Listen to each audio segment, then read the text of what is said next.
nama saya Elsie Majid dari kelas IF2C dengan NIM D1125111052. Di sini saya akan mempresentasikan buku yang berjudul Bergeraklah Mahasiswa karya Eko Prasetyo. Buku ini diterbitkan oleh Interest Publishing dan Social Movement Institute pada 2017. Saat buku ini saya baca, buku ini sudah memasuki tahap ketiga pencetakan. Buku ini terdiri dari 148 halaman dengan jumlah 10 bab. Di sini, saya akan mempresentasikan sesuai bab satu-satu. Baik, saya akan menjelaskan pada bab pertama buku ini, yaitu berjudul bab pembuka, di mana Eko menyebutkan bahwa ia sangat senang sekali bertemu dengan mahasiswa, terlebih lagi dengan mahasiswa baru. Ia menyebutkan bahwasanya mahasiswa adalah sosok pengubah zaman, pendobrak tatanan, dan juga agen perubahan. Penulis juga mengatakan bahwa kampus saat ini sedang goyah, di mana-mana rektor masuk penjara bukan karena gagasannya yang bahaya, namun karena menyalahgunakan wewenang atau lebih disebut ke mencuri hak atau uang kampus. Lalu Eko juga menyebutkan atau menganalisis pada saat buku ini ditulis, Indonesia masuk ke peringkat 4 dunia sebagai negara paling timpang di dunia, di mana indikatornya sangat sederhana, yaitu 1% dari orang terkaya yaitu menguasai lebih dari 49,3% aset di nasional di Indonesia, di mana orang ini atau sosok ini mampu membeli keputusan publik dan sarana publik diperdagangkan dan institusi publik juga direcoki. Lalu korupsi imbas dari situasi ini, di mana kampus menjadi sarang kejahatan, terorisme, lalu korupsi hingga bencana bersumber dari pandangan orang dalam kampus. Lalu pada saat buku ini ditulis per tahun 2016, Eko menyebutkan bahwa ada sebanyak 4.523 perguruan tinggi yang tersebar di Indonesia dengan jumlah mahasiswa yaitu 4,9 juta orang. Namun kenyataannya masih banyak orang yang tidak melanjutkan pendidikan ke perguruan tinggi, di mana masyarakat hanya menempuh jenjang pendidikan tinggi di SD. Namun lebih memalukannya lagi adalah sebanyak dari 1 juta orang di Indonesia tidak melanjutkan pendidikan ke bangku SMP, bukan karena mereka tidak mau, tapi karena mereka putus sekolah karena biaya kampus atau biaya sekolah yang mahal sehingga sulitnya akses. Penulis juga menyebutkan bahwasanya mahasiswa saat ini hanya dianggap sebagai statistika, di mana nomor induk, jumlah SPP, dan angka IPK yaitu disebutnya statistika. Lalu kampus tidak lagi memandang mahasiswa sebagai manusia yang mempunyai mimpi besar, melainkan sebagai konsumen di industri pendidikan. Masuk pada bab ke-1 pada buku ini, yaitu dengan judul babnya adalah Bergeraklah Mahasiswa atau prolog Bergeraklah Mahasiswa. Pada pada bab ini menjelaskan atau mengkritik pergeseran fungsi kampus modern yang diklaim bertentangan dengan regulasi birokrasi, sistem akreditasi, dan orientasi pragmatis pasar, sehingga mereduksi mahasiswa sekadar menjadi calon tenaga kerja yang pasif. Penulis juga mengajak mahasiswa untuk membakar kembali semangat fungsi perlawanan, keberanian berdebat, serta kepedulian terhadap isu-isu kemanusiaan serta ketimpangan sosial di sekitar. Lalu melalui refleksi sejarah perjuangan bangsa, pendidikan tinggi diserukan agar kembali menjadi wadah pembebasan yang melahirkan intelektual kritis serta membela rakyat kecil dan tidak tunduk oleh kezaliman kekuasaan. Itulah yang dijelaskan atau penjelasan pada bab ke-1, yaitu Bergeraklah Mahasiswa atau mahasiswa diperintahkan bergerak. Lalu masuk pada bab kedua pada buku ini. Bab kedua adalah yaitu haruskah kita kuliah untuk mengejar nilai. Nah, di sini di bab ini kita harus kuliah untuk mengejar nilai, penulis mengatakan bahwa nilai dan kuliah seperti pasangan yang tak terpisahkan. Kau malas datang kuliah, pasti kau dapat nilai dan buruk, dan kau rajin kuliah niscaya kau diperoleh nilai baik. Lalu pada buku ini penulis memberikan pertanyaan, mengapa kita membutuhkan seorang pembangkang dan pembangkang? Lalu sang penulis mengatakan bahwa ia meyakini bahwa yang diterima secara umum maka dialah kebenaran dari final. Janji keberhasilan itu mengundang semua lembaga pendidikan untuk menanamkan kepatuhan dengan membabi buta. Korbannya tidak lain adalah mahasiswa sejak dini punya pandangan naif, tidak seperti itu lagi. Lagi-lagi banyak bukti yang menunjukkan hal sebaliknya. Kepatuhan bukan landasan keberhasilan. Membangkanglah yang membuat semua orang atau membangkanglah yang membuat semua orang menjadi berubah dan membuat semua hal berbeda. Mengapa mahasiswa sulit berpikir berbeda? Penulis juga mengatakan bahwa ada riset di mana konsumen berbeda, di mana hasil riset mengatakan bahwa inisiatif mentalitas kelompok mengalahkan intensif moral, sosial, dan juga keuntungan. Jika semua orang patuh, maka setiap orang tak patuh akan terdampak atau tampak aneh, menggelikan dan sudah barang tentu mempertaruhkan masa di depan. Kampus seperti tahanan di mana anggota mesti memahami kalau aturan dasar mereka adalah jangan menantang keputusan dari keputusan, di mana Eko juga menyebutkan pada bab ini bahwa jika seperti itu maka kampus lebih seperti ke LPK atau di mana aturan harus tetap berjalan meskipun mahasiswa tidak mau menjalankan aturan tersebut. Lalu masuk pada bab 3 buku ini, di mana di sini atau judul dari bab 3 ini yaitu gerakan mahasiswa mau dibawa kemana, di mana birokrasi kampus atau sistem pendidikan formal kerap mendesain mahasiswa untuk bersikap patuh, berfokus mengejar IPK atau indeks prestasi mereka, serta segera lulus demi memenuhi kebutuhan pasar tanpa memicu ketegangan atau proses.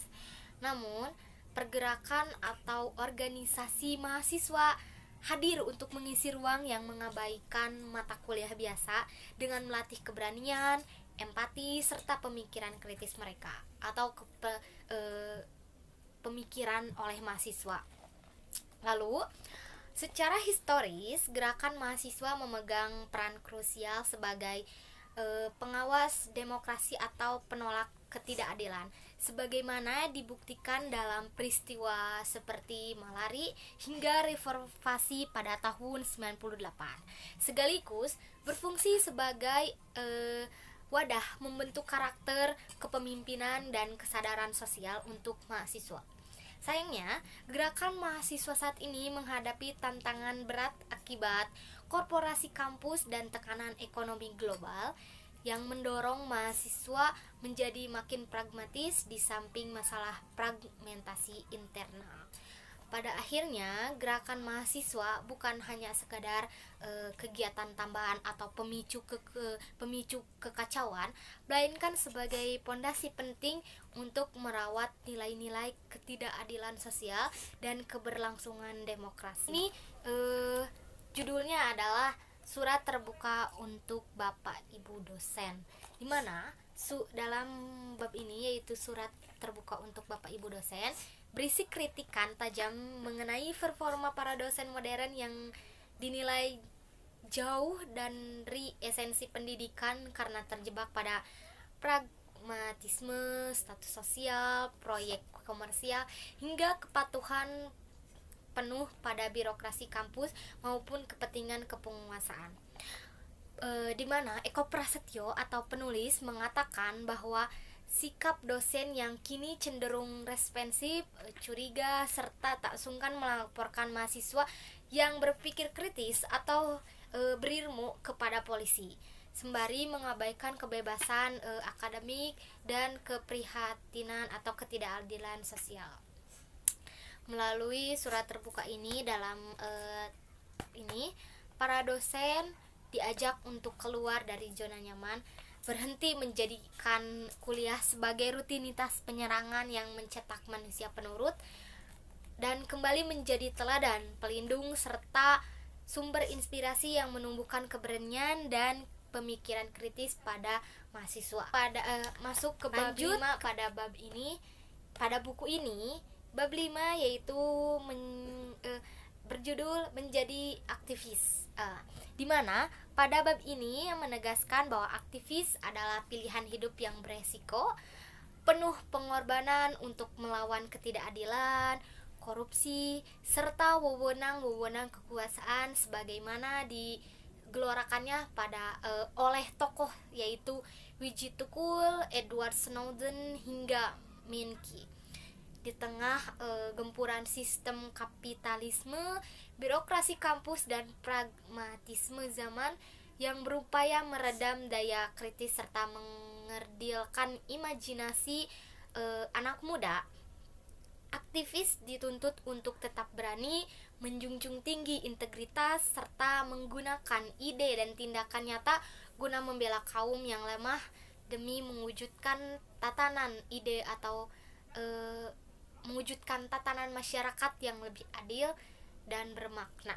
Itu bab yang tak kalah seru, yaitu dimana menceritakan mengenai wawancara dengan imaginer terkenal yaitu Albert Einstein. Dimana pada bab ini menegaskan bahwa esensi sejati seorang ilmuwan dan pendidikan pada rasa ingin tahunya murni, independen berpikir, serta keberanian menentang otoritarisme maupun dogma. Melalui percakapan imajiner atau seorang sosok Albert Einstein, Albert Einstein sendiri mengkritik pendidikan modern yang dinilai kaku, melegalisasi kepatuhan dan terjebak pada komersialisasi, serta mendorong pentingnya kebebasan berpikir, kesederhanaan dan keterlibatan aktif para akademisi dalam memperjuangkan keadilan sosial dan perdamaian dunia. Eko juga mengkritik internal terhadap organisasi, di mana banyak organisasi yang terjebak pada perebutan kekuasaan internal dan atau birokrasi yang rumit. Ia menegaskan bahwa organisasi seharusnya hanyalah alat untuk mencapai tujuan yang lebih besar seperti kesejahteraan rakyat.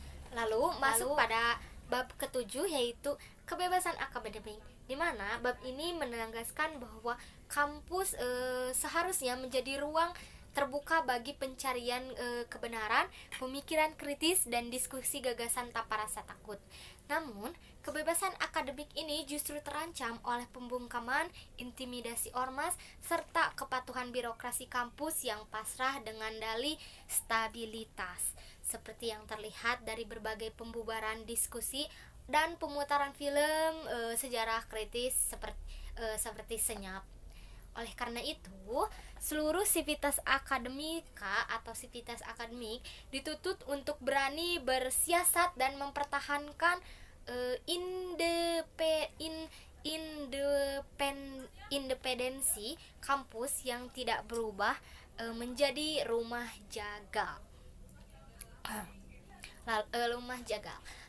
Nalar serta penggelangan ketakutan atau perlawanan. Lalu masuk pada bab ke-8 pada buku ini, yaitu seni dan sastra, yaitu modal gerakan mahasiswa. Di mana seni dan sastra adalah bukan sekadar hiburan, bukan sekadar keindahan dalam bentuk semata, melainkan sebuah instrumen refleksi, perekam fakta sosial, serta media penyadaran yang mampu membongkar ketidakadilan, membangkitkan perlawanan terhadap penguasaan dan otoriter yang mengguncangkan kemandulan imajinasi di dunia pendidikan yang terkungkung dogma birokrasi. Lanjut pada bab terakhir atau bab 9, yaitu mengenai selamat datang mahasiswa baru. Pada bab ini sebagai reformasi awal atau sebagai indikator awal, di mana penulis menegaskan bahwa dunia perguruan tinggi bukanlah sebagai ajang mengejar gelar atau indeks prestasi atau IPK tinggi, namun bukan juga sebagai kepatuhan akademisi demi melayani kepentingan perusahaan dan pasar, melainkan sebuah ruang kebebasan untuk mengasah daya kritis mahasiswa untuk berpikir kritis, membuat sifat keberanian pada mahasiswa, serta bentuk empati sosial. Mahasiswa baru diingatkan agar tidak terjebak dalam pragmatisme birokrasi kampus yang berorientasi kompetensi formal semata, melainkan mendorong untuk aktif berorganisasi, membangun solidaritas dengan rakyat yang tertindas, serta meneruskan jejak para tokoh bangsa sebelumnya dalam mendobrak tatanan yang tidak adil melalui pemikiran dan aksi nyata. Meskipun seringkali banyak sekali mahasiswa yang tidak senang mengikuti organisasi karena emang apa sih keuntungannya dalam berorganisasi gitu. Ya, buku ini sangat betul-betul keren jika kalian baca dengan seksama dengan sangat tenang. Untuk itu, sekian dari presentasi buku saya kali ini. Mohon maaf jika pada presentasi saya mengatakan atau menjelaskan dengan kurang, karena balik lagi kita adalah manusia, kita adalah sering melakukan kesalahan.